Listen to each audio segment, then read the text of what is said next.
Hi, welcome back to the short tutorial. In this video, I will teach you how to do Spotify Festival. So right now it's very trending. Many people are searching about it. So how you can basically do it, watch this video till the end. And if this video really helps you out, do subscribe to my channel. So first of all, you have to open your browser, any browser you are using, and right here you have to search for the instafest.app. Also you will get a link from the description.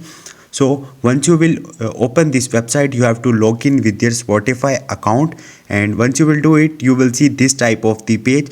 So from here you can customize your Spotify festival. So I click on the all time, and you can also select these features, and once you will do it, click on the save and share.